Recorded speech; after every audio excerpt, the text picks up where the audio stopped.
और शहाबुद्दीन रजवी बरेलवी का बड़ा बयान सामने आया। फिल्म द केरला स्टोरी 2 को लेकर यह बयान दिया है। तो फिल्म फर्जी कहानियों पर आधारित है, सांप्रदायिक तनाव को बढ़ाने वाली फिल्म, ये बात कही गई है। शहाबुद्दीन रजवी बरेलवी का ये बड़ा बयान सामने आया है। फिल्म द केरला स्टोरी 2 को लेकर यह बात कही गई है।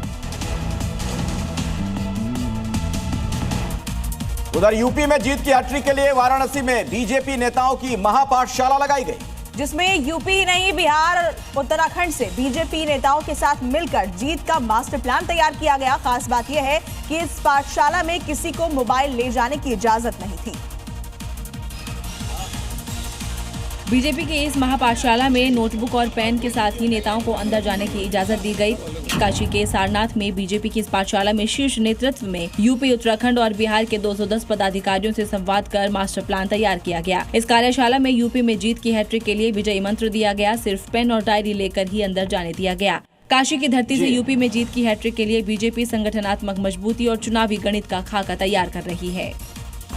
यूपी के मुख्यमंत्री योगी आदित्यनाथ 22 फरवरी से जापान के दौरे पर होंगे।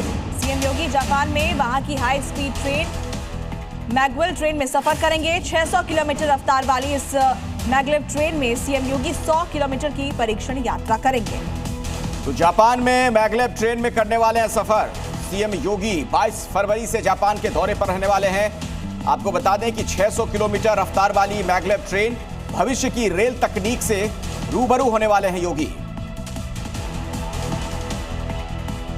सीएम योगी की इस यात्रा को उत्तर प्रदेश में आधुनिक परिवहन ढांचे के विस्तार की दृष्टि से बेहद अहम माना जा रहा है। मुख्यमंत्री योगी अपने जापान दौरे के दौरान चुंबकीय शक्ति के सहारे पटरी से ऊपर हवा में तैरते हुए चलने वाली मैगलेव ट्रेन में सफर करेंगे सीएम योगी।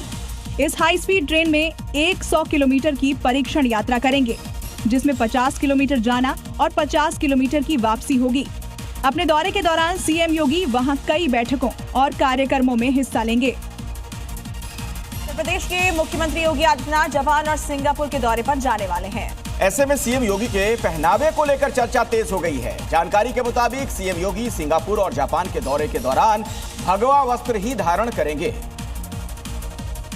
अगर ऐसा होता तो पहली बार किसी संवैधानिक पद पर बैठा कोई व्यक्ति भगवा पहनकर विदेश जाएगा। ये सीएम योगी का अंतर्राष्ट्रीय सनातन संवाद होगा, जिसकी बात योगी बार बार कर चुके हैं। इस दौरान भारत की भगवा और सनातन की छवि पूरी दुनिया देखेगी। वहीं सीएम योगी के इस दौरे से पहले प्रशासनिक स्तर पर भी तैयारी शुरू हो गई है। Yamuna expressway industrial development authority ने जापान और सिंगापुर सिटी के डेवलपमेंट के लिए राज्य सरकार को ऑफिशियली एक प्रपोजल भेजा है। इसी के साथ सीएम योगी विकास और विरासत के पथ पर भारत के सनातनी पहचान की झलक दिखाएंगे।